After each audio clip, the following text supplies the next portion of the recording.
से भाजपाई बोलने वाले लोगों को यादव ने स्वीकार कर लिया, इसलिए कि मैं यादव था। नहीं तो मैं जिस दिन हरियाणा जाया तो सब यादव लाठी लेकर खड़े थे, मगर उनके बाद में मन में आया कि यार यही रहे। कुछ होगा, बदलाव होगा या फिर वीरेंद्र विधायक? जंगीपुर में बदलाव नहीं, कारण बताऊं मैं उसका। जंगीपुर में देखिए, मैं पार्टी का हूँ और राजनीति कर रहा हूँ मैं पूरी गाजीपुर की, मगर सदर विधानसभा मेरी कर्म भूमि है, मेरी जन्मभूमि है। और मैं यहाँ से आने वाले समय में, अगर ईश्वर ने चाहा, पार्टी ने टिकट दिया, तो मैं अवश्य चुनाव लड़ूंगा। नहीं देगी पार्टी तो सेवा करेंगे।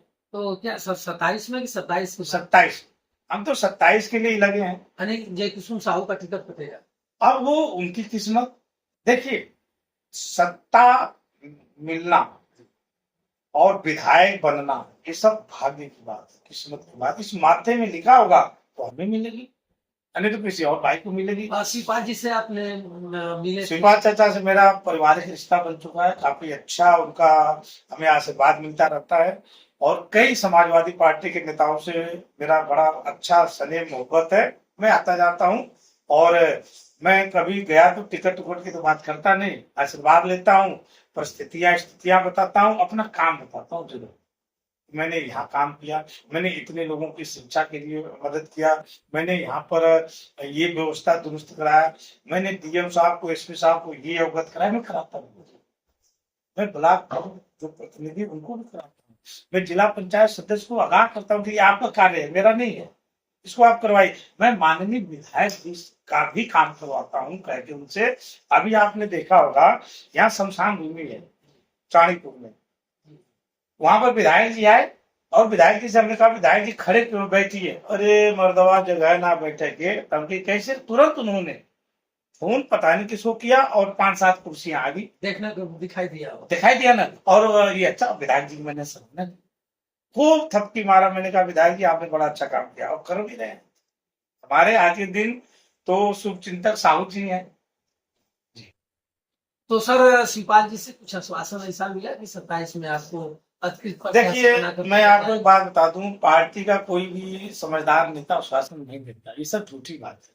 कोई कितना भी तगड़ा और ताकतवर व्यक्ति आ जाए और वो कहे कि मैं माननीय जी से मिलकर आया हूँ और हमें टिकट का, हाँ ये लोग ये कहते हैं, जरूर करो, जनता के बीच में रहो, यही आश्वासन होता है, ये हमें हर ही लोग देते हैं। अध्यक्ष जी, एक और चीज मैं जानना चाहूंगा, इसलिए मैं पूछ रहा हूँ कि आप पूरे गाजीपुर में, यादव समाज में शायद अगर दिल में कोई होगा कि जो आपको नहीं जानता होगा, राजनीति हो या चाहे गांव का ही लोग हो। जंगीपुर को आप जानते हैं, बहुत अच्छे, वहाँ के विधायक डॉक्टर वीरेंद्र यादव जी अच्छे मित्र हैं, और पूरे उनके परिवार से लोग हमेशा चुनाव में पारिवारिक रिश्ता है। और वहाँ एक संतोष यादव, अखिलेश यादव जी के चहेते, बहुत अच्छे मित्र, वो भी जंगीपुर में क्या कुछ होगा, बदलाव होगा या फिर वीरेंद्र विधायक?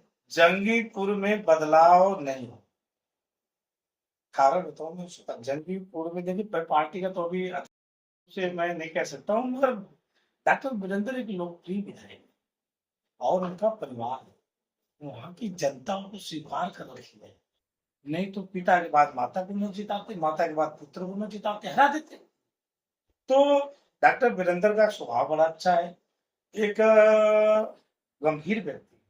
लेकिन सर, उनके विरोध में लोग नारा लगा रहे हैं, चल रहे हैं, सब हमारे को रोज गाली देकर सोते हैं लोग, रोज मारकर सोते हैं लोग, और रोज फिर आशीर्वाद देते हैं। ऐसा नहीं है। आप बताइए, 2-4-10-20 आदमी का नाम बताइए, इक्का दुक्का तो हर आदमी का विरोधी होता है, और वो विरोध रहना भी चाहिए। उस विरोध से हमारे डॉक्टर वीरेंद्र विधायक जी मजबूत होते हैं। यानी संतोष यादव जितना विरोध करेंगे उतना डॉक्टर वीरेंद्र यादव मजबूत होंगे। संतोष यादव विरोध नहीं करेंगे, न संतोष यादव कभी उनके बारे में अपशब्द बोले, न कभी गलत बोले। दावेदारी करना ये गलत बात नहीं है। संतोष भाई टिकट मांग रहे हैं और मांगना भी चाहिए। अब वीरेंद्र भाई साहब को ऐसे थप्पी मारना चाहिए, आशीर्वाद देना चाहिए। लेकिन सर, पब्लिक में संदेश क्या जाएगा? कुछ नहीं जाएगा, टिकट मांग रहे। पब्लिक कह रही है कि जंगीपुर में जब एक विधायक तैयार है, उसका आजीवन पिता रहा, माता रही, वो 2-2 बार विधायक है, उसके बाद अखिलेश यादव जी ने पाचक ठोकने की क्या जरूरत? ऐसे क्यों ऐसा? उस लायक तो उस समय, जिस समय की स्थितियां परिस्थितियां थी, आप वीरेंद्र यादव से बड़ा यादव बता दीजिए ना। उस समय की स्थितियां, जब उनको टिकट मिलेगी तो जंगीपुर में चुनाव जीत सकता था। देखिए मैं एक आपको बता दूं भाई साहब, पार्टी टिकट उसी को देगी जो चुनाव जीतेगा, मोहब्बत प्यार में नहीं देगी। कोई भी पार्टी हो, टिकट जीतने वालों को मिलता है, और सर्वे में डॉक्टर वीरेंद्र को मिला। और मैं शुभकामनाएं देता हूँ संतोष भाई को, और भी जो चुनाव लड़ना चाहते हैं वो तैयारी करें। और बताऊं, इस तैयारी का फल वीरेंद्र भाई साहब को मिलेगा या जिसको टिकट मिलेगी उसको मिलेगा, मगर वीरेंद्र भाई साहब का परिवर्तन नहीं होना चाहिए, न कोई करेगा, क्योंकि वो हमें लगता है लोकप्रिय नेता है। और गाजीपुर का बहुत लोग विरोध नहीं, विरोध तो देखिए मैं बता दूं, यादव समाज के लोग ही कर यादव कभी विरोध नहीं करता। यादव मेरे जैसे संतोष यादव है, संतोष के अगल बगल जो भी लोग नारायण से भाजपाई बोलने वाले लोगों को यादव ने स्वीकार कर लिया, इसलिए कि मैं यादव था। नहीं तो मैं जिस दिन हरियाणा जाए तो सब यादव लाठी लेकर खड़े थे, मगर उनके बाद में मन में आया कि यार यही रहे, इसको स्वीकार करना। तो यादव कभी विरोध नहीं करता, और यादव किसी भी लोगों का विरोध नहीं करते, यादवों का लोग विरोध कर रहे हैं सर। और मैं एक बात बताऊं, नहीं बोलना चाहिए, जो सरकार इस समय है इतना दहशत फैला रखी है ना, अगर वो अपने परिवर्तन को नहीं किया, अपना चाल व्यवहार, तो आने वाले समय में बड़ा दुर्भाग्य की बात होगी। और इतने समझदार लोग भारतीय जनता पार्टी में रहते हुए भी दहशत किसी, दहशत का मतलब ही नहीं होना चाहिए। आप राजा हो, हम आपको स्वीकार कर रहे हैं, आप हमारी सुरक्षा दो। बहनों को मरवा रहे हो पुलिस से, कभी किसी भाई को मरवा रहे हो, सारे अपराधी अब पिछड़ा दलित के लोग हो गए। सर आपको मरवा रहे हो। आपको अच्छा अनुभव होगा, आप बीजेपी में रह चुके हैं, आप भी उस पार्टी से कैडराइट खूब। क्या बीजेपी वास्तव में दो गोली वाला काम कर रही है यहाँ और कहीं? यहाँ पर जो बीजेपी का दहशत में देख रहा हूँ, वो दहशत आपको हरियाणा में नहीं दिखेगा, मध्य प्रदेश में दिखेगा, राजस्थान में नहीं दिखेगा, महाराष्ट्र में नहीं दिखेगा, किसी भी प्रदेश में नहीं दिखेगा। क्या इसको लेकर सुजीत यादव बीजेपी को कहेंगे कि आप गलत कर रहे हैं? मैं कहता हूँ, माननीय मुख्यमंत्री जी, आप राजा हैं हमारे, और आपके लोग जो हैं यहाँ पर, उनको आप कहिए कि जो दहशत है गाजीपुर में या उत्तर प्रदेश में, ये अच्छी बात नहीं है, इसका परिणाम गलत निकलेगा। मैं शुभचिंतक हूँ आज के दिन आपका, इसलिए मैं आपसे प्रार्थना करता हूँ। तो मित्रों देखिए, हमारे साथ सुजीत यादव जी थे, और सुजीत यादव जी ने पूरे बिहार होते हुए गाजीपुर की पूरे आंकड़ा आप लोगों के इस पटल पर हमने रखा। और सुजीत यादव जी आने वाले समय में आप लोग देखे होंगे, मैं वीडियो में लगा भी दूंगा, माननीय शिवपाल यादव जी से मुलाकात करते हैं और अपना आशीर्वाद भी लेते हैं। आप जान लीजिए कि अगर बड़े नेता से अगर कोई जाकर के गांव देहात से आशीर्वाद ले रहा है तो क्यों ले रहा है, कोई रिश्तेदारी तो है नहीं, रिश्तेदारी को बदलना है वहां, तो नेता आशीर्वाद लेगा, उसी लिए लेगा कि आपका कृपा हो जाता तो हम भी समाज सेवा कर रहे हैं, कहीं लाइन में आ जाते। सुजीत यादव जी 2027 में चुनाव के लिए हुंकार भरेंगे, टिकट मिलेगा तब भी, नहीं मिलेगा तब भी समाजवादी पार्टी का आप सेवा करेंगे जी। यस, उसमें फिर नहीं है कि बसपा में जाए। नहीं, देखिए मेरे जिंदगी में एक उसूल है, जब मैं हरियाणा में भारतीय जनता पार्टी का दामन क्या मैं शुरुआत ही किया एकदम जीरो लेवल से, और मैं अंतिम जब तक रात मेरे खून में वहां भाजपा रही।